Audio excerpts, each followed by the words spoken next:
नमस्कार दोस्तों, लर्निंग ओल के यूट्यूब चैनल पर आप सभी का बहुत बहुत स्वागत है। आज हम पढ़ेंगे अपठित पद्यांश। अपठित पद्यांश भी गद्यांश की तरह हमारे पाठ्यक्रम में निर्धारित पुस्तकों में नहीं होता है। यह किसी अन्य कवि की रचना होती है जिसे पढ़कर हमें इसमें पूछे गए प्रश्नों के उत्तर देने होते हैं। पद्यांश के प्रश्नोत्तर देने से पहले पद्यांश को पूरे मनोयोग से पढ़िए, उनका आनंद लीजिए। दूसरी बार उसके अर्थ को ध्यान में रखते हुए पढ़िए। यदि कविता कठिन लगे तो उसे बार बार पढ़िए ताकि उसका अर्थ समझ में आ जाए। कविता के प्रश्न उत्तर गद्यांश की तरह उसमें से छांट के नहीं दिए जाते, बल्कि ये गद्य के रूप में लिखे जाते हैं। उनका अनुवाद आपको गद्य रूप में करना होता है। प्रश्नों के उत्तर आप काव्यांश के रूप में नहीं दे सकते, आपको उसको गद्य रूप में देना होता है। तो अभी मैं आपको 2 पद्यांश के माध्यम से प्रश्नों के उत्तर देना बताऊंगी। आज मैंने अपने हाथों काट डाला है अपना एक हाथ, काटता नहीं तो और क्या करता, मरता आखिर क्या न करता। यहाँ पर कवि ये कहना चाहता है कि मैंने अपने हाथ से ही अपने एक हाथ को काट लिया है। अगर मैं अपना एक हाथ नहीं काटता तो क्या करता, क्योंकि जब तक थे 2 हाथ तब तक था मैं बेकार। यानी जब तक मेरे दोनों हाथ सही थे, मैं एक सामान्य श्रेणी में था, तब तक मैं बेकार था, बेरोजगार था। और आज एक हाथ रहने पर अपंगों की श्रेणी में आ गया हूँ, आरक्षित सीट का अधिकारी बन गया हूँ। यानी अब मैं अपंग हो गया हूँ तो मुझे अपंगों की श्रेणी में आरक्षण मिलेगा। आरक्षित सीट की क्यों अभी तो कम लंबी है, यानी जो लोग अपंग हैं वो कम है, उनके लिए जो आरक्षण है वो अभी अधिक है। तो क्यों ना मैं इस मौके को हाथ से जाने न देता और दोनों हाथ रहने पर हाथ मलता रह जाता। क्योंकि अगर मेरे दोनों हाथ होते तो मुझे कोई आरक्षण नहीं मिलता, तो मैं हमेशा के लिए हाथ मलता रह जाता, मुझे किसी प्रकार का कोई आरक्षण नहीं मिलता।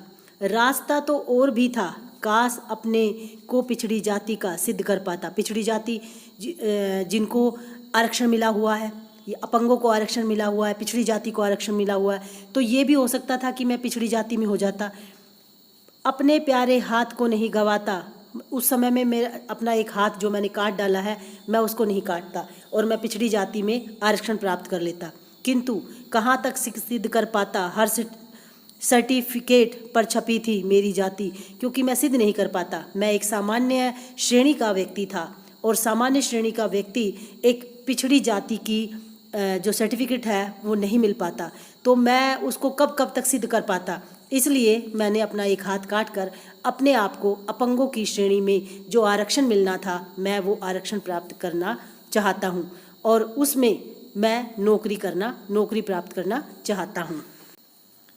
अब इसके कुछ प्रश्न उत्तर दिए हुए हैं, वो मैं आपको समझा देती हूँ। देखिए, जैसे पहला प्रश्न दिया हुआ है, काटता नहीं तो और क्या करता। कवि को यह लाचारी क्यों है? बेरोजगारी के कारण और जातिवाद को आरक्षण मिलने के कारण कवि को ये लाचारी है, क्योंकि कवि एक सामान्य वर्ग में आता है और सामान्य वर्ग को नौकरी के इतने ज़्यादा मौके नहीं मिलते हैं, तो वह विकलांग की श्रेणी में आकर आरक्षित वर्ग में नौकरी पाना चाहता है। इसलिए कवि ने हाथ काटकर स्वयं को अपंग बना लिया ताकि नौकरी पा सके। अब इसका दूसरा प्रश्न देखिए, कवि हाथ काटने के अलावा और क्या करना चाहता था परंतु क्यों नहीं कर पाया।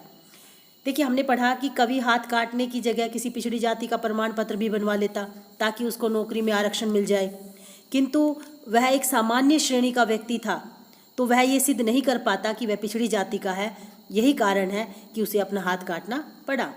तीसरा प्रश्न है इसका, प्रस्तुत पंक्तियों में समाज की किस व्यवस्था पर व्यंग्य किया है। प्रस्तुत काव्यांश में कवि ने समाज में फैली हुई जातिवाद और जातिवाद के आधार पर लोगों को मिलने वाले आरक्षण का वर्णन किया है।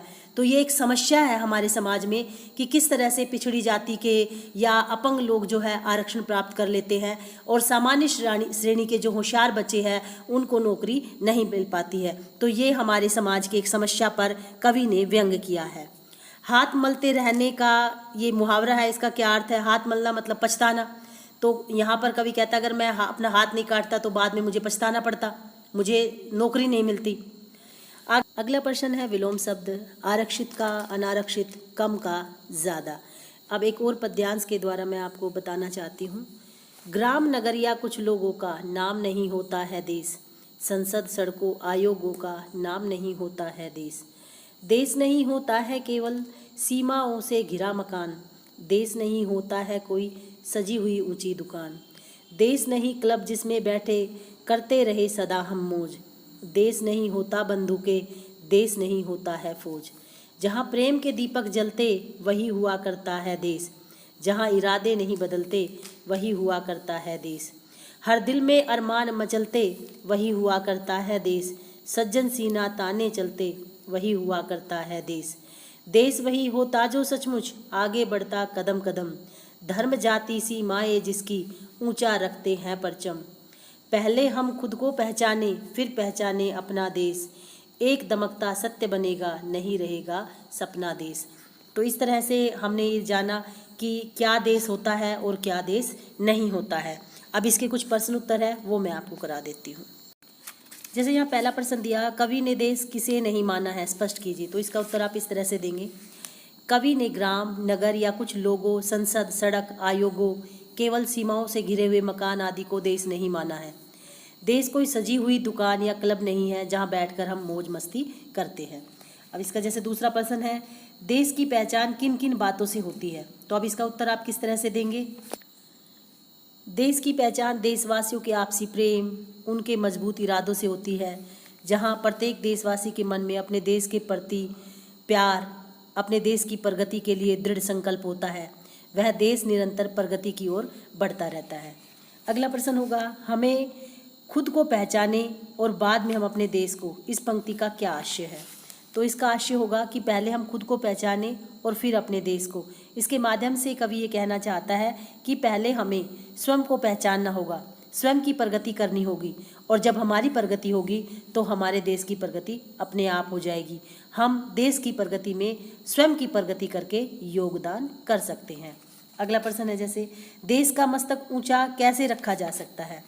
तो देश का मस्तक ऊंचा रखने के लिए हमें धर्म जाति की दीवारों को गिराकर, धर्म जाति के नाम पर एक दूसरे से भेदभाव को मिटाकर, आपसी सहयोग की भावना द्वारा देश को आगे बढ़ाकर हम देश की प्रगति करके देश के मस्तक को ऊंचा कर सकते हैं।